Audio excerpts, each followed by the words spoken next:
नमस्कार भाई लोग, कैसे हैं आप लोग। तो आज की इस वीडियो में मैं आपका फिर से बहुत ही ज़्यादा स्वागत करता हूं आपके ही अपने चैनल टेक्निकल ट्रेडर में। तो कैसे हैं आप लोग। देखिए, अभी मार्केट में काफ़ी कमजोरी बनी हुई है। आज से नहीं, 2-3 दिन से कमजोरी है और मैंने बताया भी था, इसमें मेरी कोई गलती नहीं है। मैं पूरी बात आपको बताई थी कि मार्केट गिरने वाली है। 3 दिन पहले आप मेरी वीडियो देख सकते हैं। मैंने बोला था कि भाई सावधान हो जाइए, प्रॉफिट बुक कर ले आप, मार्केट गिर सकती है। क्योंकि जो ग्लोबल मार्केट है, जो यूएस की मार्केट है, उसमें काफ़ी कमजोरी बनी हुई है।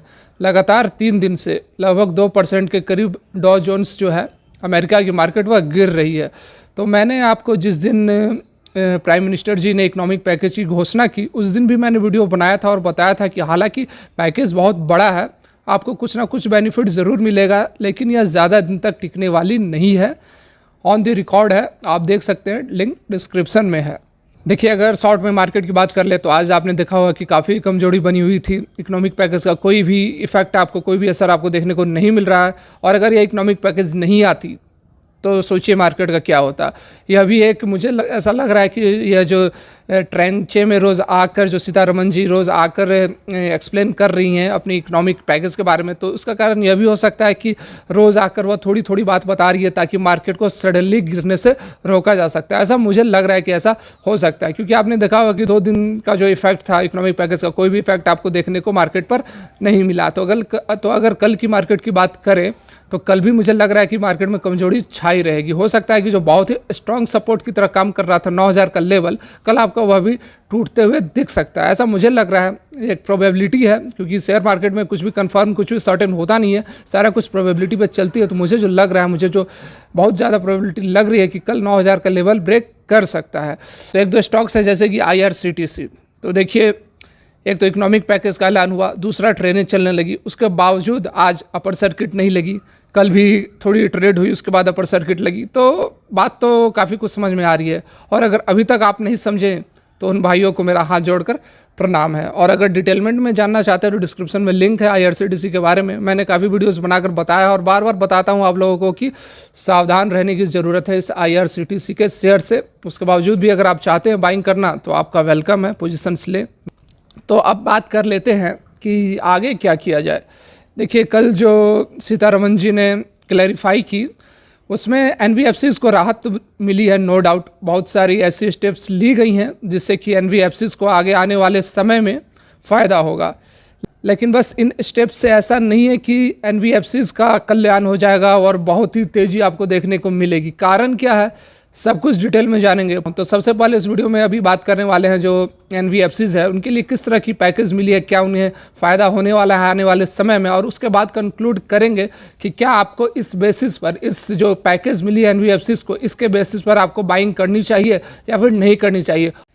तो देखिए, पहले हम बात कर लेते हैं कि जो NBFCs है उससे कितना फ़ायदा होने वाला है इकोनॉमिक पैकेज से, किस तरह की राहत दी गई है। तो इसकी पूरी क्रेडिट मनी कंट्रोल को जाती है, क्योंकि उसी के वेबसाइट से मैं यह डाटा, यह न्यूज़ पढ़ के आपको बता रहा हूँ। तो इसमें मैं केवल पढ़ूंगा नहीं, मैं एक एक चीज़ को क्लियर कट करूँगा। जो भी फाइनेंशियल टर्म्स है मैं उसको आपको समझाऊंगा। उसके बाद खुद आपको समझ में आएगी कि इसमें सही में कितना फ़ायदा होने वाला है इस इकोनॉमिक पैकेज पर। आपको किसी और पे डिपेंडेंट रहने की ज़रूरत नहीं है। तो चलिए शुरू करते हैं। तो देखिए, यहाँ जो मेन पॉइंट है मैं आपको वह बताता हूँ। The signals are clear from Delhi. No bank can now refuse loans to small firms hit by the COVID-19 lockdown. Also, lenders can't shut doors to low-rated or even unrated companies. The government is bearing the risk, not banks. But that said, banks can still spoil Sitaraman's liquidity party by choosing the better one from the lot. देखिए, इसमें यह बताया गया है कि अब जो government है वह खुद रिस्क ले रही है। उनके जो लोन देंगे वो बैंकों के ऊपर अब इसका रिस्क नहीं रहेगा कि अगर वो रिटर्न नहीं करते हैं, जो भी NBFCs वगैरह को लोन देते हैं, अगर वह लोन का रिपेमेंट वापस नहीं कर पाते हैं तो इसमें बैंकों का लॉस नहीं होगा, अब यह गवर्नमेंट का लॉस होगा, इसमें यह बताया गया है। लेकिन उसके बावजूद भी कुछ ऑप्शंस हैं बैंकों के पास कि वह किसे लोन दे और किसे लोन ना दे। जैसे कि बहुत सारी NBFCs है, छोटी बड़ी सारी तरह की कंपनियां हैं, तो यह भी चूज़ करने का ऑप्शन अभी बैंकों के पास है। तो इसमें एक हर्डल यह भी है, to give a context, banks have so far declined to lend to smaller companies sitting high credit risk. This is despite the significant liquidity boost from the Reserve Bank of India in 2 rounds. The problem is now partially addressed with the government assuring full credit guarantee on rupees 30,000 crore special liquidity schemes for NBFCs with minimum investment grade.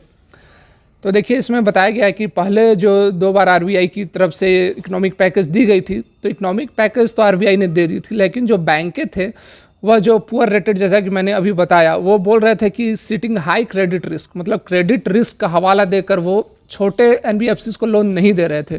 देखिए यहाँ पर जो problem थी कुछ हद तक sort out होते हुए दिख रही है। The government assuring full credit guarantee on ₹30,000 crore special liquidity scheme for NBFCs with minimum investment grade. तो देखिए मिनिमम इन्वेस्टमेंट ग्रेड क्या होती है, इसे भी समझ लेते हैं। जो बैंक होती है वो लोन देती है एनबीएफसीज और छोटी मोटी कंपनियों को, तो उसके लिए वह देखती है कि जो लोन है उसका पैसा डूबे नहीं, वह जो कंपनी है वापस बैंकों को वो लोन का पैसा चुका दे। तो उसके लिए एक रेटिंग होती है, एक ग्रेडिंग की जाती है। जो कंपनी की कैसी परफॉर्मेंस है, कैसा टर्नआउट है, कैसी अर्निंग्स है, उसको देखकर सारी कंपनियों की एक ग्रेडिंग की जाती है कि इसको अगर पैसा दिया जाए तो वह उसे चुका पाएगा या नहीं चुका पाएगा। उसके लिए एक ग्रेडिंग सिस्टम होती है। तो जो मिनिमम इन्वेस्टमेंट ग्रेड होता है वह होता है BBB। अगर इससे नीचे है तो वह फिर पुअर रेटेड में आ जाता है, वहाँ रिस्क आ जाता है। यहाँ तक जो BBB मैंने बताया, इस ग्रेड तक पैसा सेफ रहता है। तो देखिए जो गवर्नमेंट 30,000 करोड़ का स्पेशल लिक्विडिटी स्कीम एनबीएफसीज के लिए दे रही है, उसमें यही बात आती है।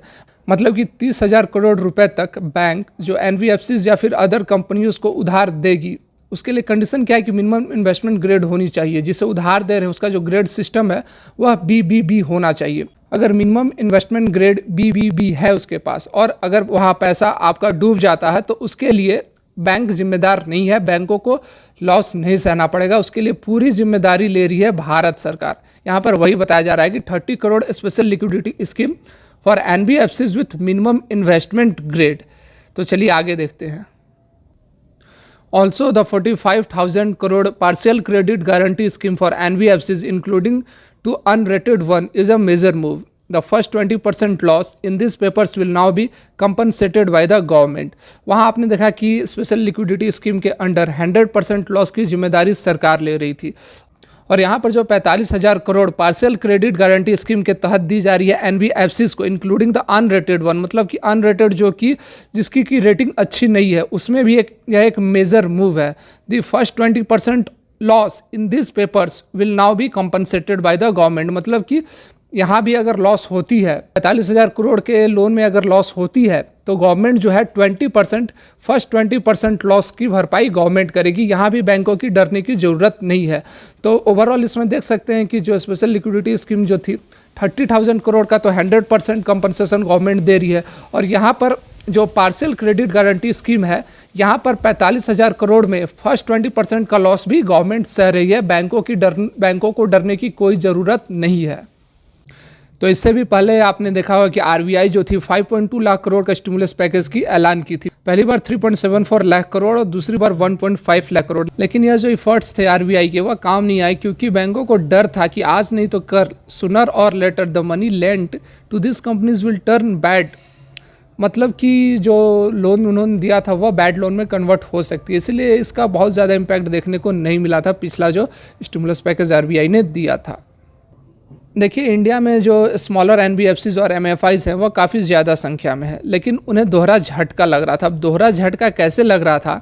देखिए पहली बात तो थी जो बैंकें थे वो decline the loan moratorium as per RBI announcement. मतलब कि जो आरबीआई ने बोला था कि इन्हें लोन मोरेटोरियम दिया जाए वह दे नहीं रही थी। और दूसरा जो था कि कोविड-19 इम्पार्टेड देयर ऑपरेशन, और कोविड-19 के कारण इनका जो कैश था वह सूख गया था, वह कैश क्रंच हो गई थी, लिक्विडिटी क्रंच हो गई थी, तो दोहरे झटके लग रहे थे। लेकिन अब उनके लिए कुछ रिलीफ की बात जरूर है। कैसे है देखिए, apart from the liquidity boost to NBFCs MFIs, Sitharaman announced ₹3 lakh crore collateral free loans to micro small and medium enterprises. मतलब कि जो 3 लाख करोड़ का लोन फ्री दिया गया है माइक्रो स्मॉल और मीडियम इंटरप्राइजेस को, तो इसका भी जो बेनिफिट है वो एनबीएफसीज को मिलने वाला है, क्योंकि जो एनबीएफसीज हैं अपनी काफ़ी लोन्स इन छोटे मीडियम इंटरप्राइजेस को देते हैं। देखिए यहाँ पर एक कैच और भी है, जो स्मॉलर एनबीएफसीज और एमएफआईज हैं, since this special liquidity facility loan are not exclusive to MFIs or smaller NBFCs, the weaker one in the lot will still be in the last in the queue for funds। तो जो छोटे NBFCs और MFIs हैं छोटे मतलब कि जिनकी rating ख़राब है, जो कि थोड़ी बहुत रिस्क है उनको लोन देने में, वह अभी भी लास्ट में ही रहेंगे, क्योंकि जो फैसिलिटी दी गई है ये तो सारों के लिए दी गई है। इसमें अच्छे रेटिंग्स वाले भी हैं, बीबीबी प्लस वाले भी हैं, बीबीबी निगेटिव वाले भी हैं। तो बैंक उन्हीं को प्रीफर करेगी जिनकी की रेटिंग ठीक है।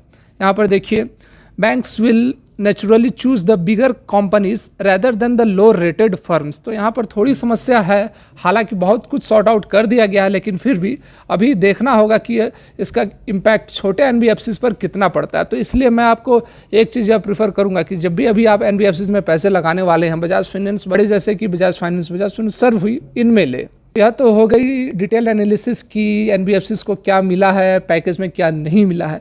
लेकिन इसके बावजूद भी एक फैक्टर है जो कि इन सारे प्रयासों को हैम्पर कर देगा, और वह है ग्लोबल मार्केट क्लूज।